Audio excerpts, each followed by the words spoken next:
आज हम दुनिया की सबसे बड़ी आयरनी डिस्कस करने वाले हैं। एक तरफ भारत में कुछ भटके हुए युवा और एजेंडाधारी लिबरल्स हैं जो कहते हैं कि हिजाब उनका फंडामेंटल राइट्स है और शरिया लॉ होने चाहिए। और हिजाब जो है वो मुसलमान के कॉन्सेंस का हिस्सा है और कॉन्सेंस की आजादी हमें हमारा आर्टिकल 25 दे रहा है। ठीक है, उसको हमें गारंटीड राइट है हमारा, हमसे कोई नहीं छीन सकता।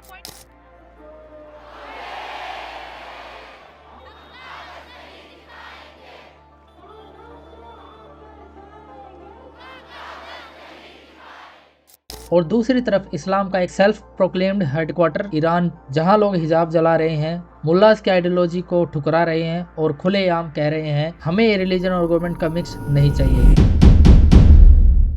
सोचो, जहां से आइडियोलॉजी एक्सपोर्ट होती थी वहां का यूथ इसे रिजेक्ट कर रहा है।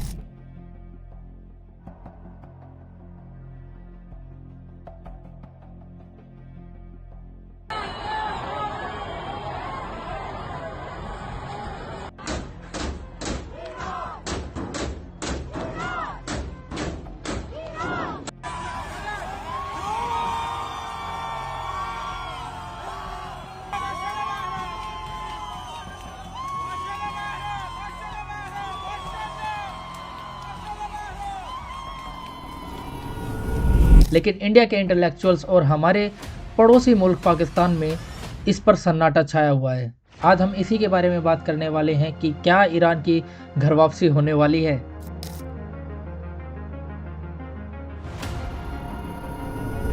सबसे पहले बात कर लेते हैं गमान इंस्टीट्यूट के डाटा की। ये डाटा वेस्टर्न मीडिया का नहीं है बल्कि गमान इंस्टीट्यूट का ही है, जो ईरान के अंदर एनोनिमस सर्वे करवाते हैं।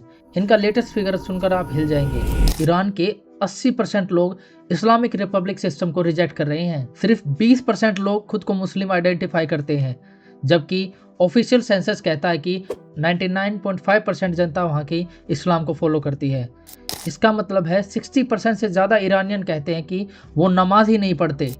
मैंने सिर्फ एक बंदे को देखा नमाज पढ़ते हुए। इवन जिस हॉस्टल में मैं स्टे कर रहा था वहाँ पे कोई भी नमाज नहीं पढ़ रहा था, न स्टाफ न वहाँ के लोग।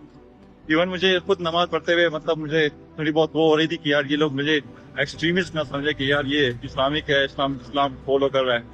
मतलब आपको इस हद तक सोचिए, एक देश जिसका नाम ही इस्लामिक रिपब्लिक है, वहाँ लोग धर्म से इतना दूर हो चुके हैं कि वो इसे पॉलिटिकली ऑपरेशन का सिंबल मानते हैं। ये कोई छोटा मोटा प्रोटेस्ट नहीं है, ये एक सिविलाइजेशन रिवोल्ट है। आखिर इस गुस्से की जड़ कहाँ है? इसके लिए हमें समय में पीछे जाना पड़ेगा और जाना पड़ेगा 1979 के ईरान में।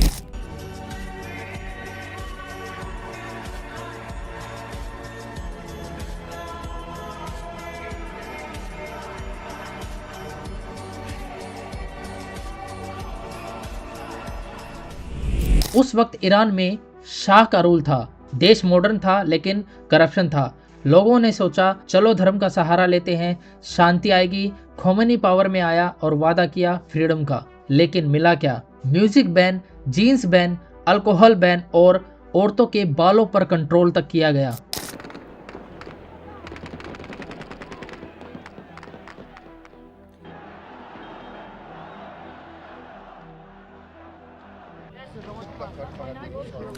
Beheshti is one of the men who has built and sustained the Iranian Revolution.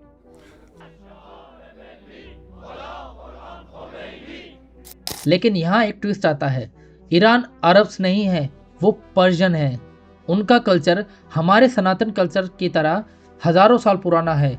वहाँ की आर्ट, पोएट्री, वाइन्स और म्यूजिक हमेशा से फेमस रहा है।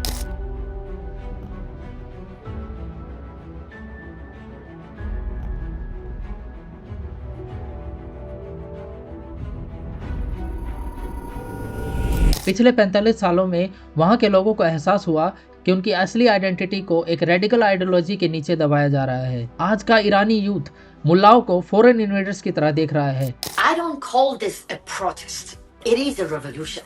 It is a revolution. When you see that the fear is gone, people no longer asking for a reform. They are demanding an end for the Islamic Republic.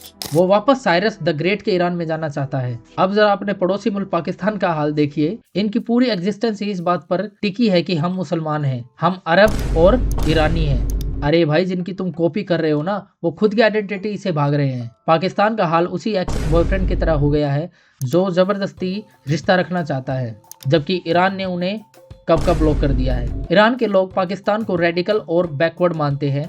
Irony देखो, Pakistan atom bomb बनाता रहा उम्मा के लिए और उम्मा वहां Netflix और freedom मांग रहा है। अब बात करते हैं इंडियन इंटरेस्ट के बारे में। इससे भारत को क्या फायदा होगा? सबसे पहला जो फायदा होगा वो है चाबार फोर्ट और ट्रेड। हमने ईरान में बिलियंस ऑफ डॉलर इन्वेस्ट किए हैं ताकि हम पाकिस्तान को बाईपास करके अफगानिस्तान और रशिया तक पहुंच सके। एक सेकुलर ईरान इंडिया का नेचुरल एलाई होगा क्योंकि वो पाकिस्तान के रिलीजियस एक्सट्रीमिज्म को रिजेक्ट करेगा। Number 2, security. सोचिए, अगर ईरान सेकुलर बन गया तो पाकिस्तान सैंडविच बन जाएगा, एक तरफ इंडिया और दूसरी तरफ सेकुलर ईरान। उनकी स्ट्रेटेजिक डेप्थ की थ्योरी वहीं खत्म। Number 3, energy. हमें अफोर्डेबल ऑयल चाहिए। अगर वहाँ रेजिम चेंज शांति से होती है तो इंडिया के लिए जैकपॉट है, लेकिन अगर सीरिया जैसे सिविल वॉर हुए तो ऑयल प्राइसेस बढ़ेंगे जो हमारी इकोनॉमी के लिए बुरा होगा। इसलिए मोदी सरकार वेट एंड वॉच के मोड में है।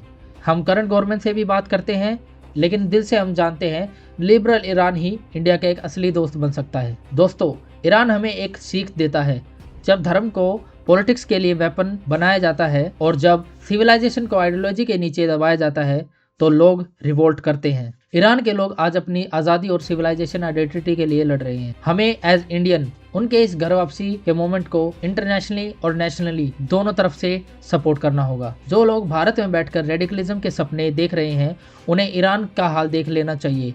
फ्यूचर डेवलपमेंट और कल्चर का है, कट्टरवाद का नहीं। सो दोस्तों, आज की वीडियो आपको कैसी लगी प्लीज़ कमेंट में ज़रूर बताना, और आपको क्या लगता है ईरान की घर वापसी हो पाएगी या नहीं। और इस वीडियो को अपने दोस्त के साथ ज़रूर शेयर करें, और मिलता हूँ आपको एक और नई वीडियो में, और जब तक के लिए जय हिंद।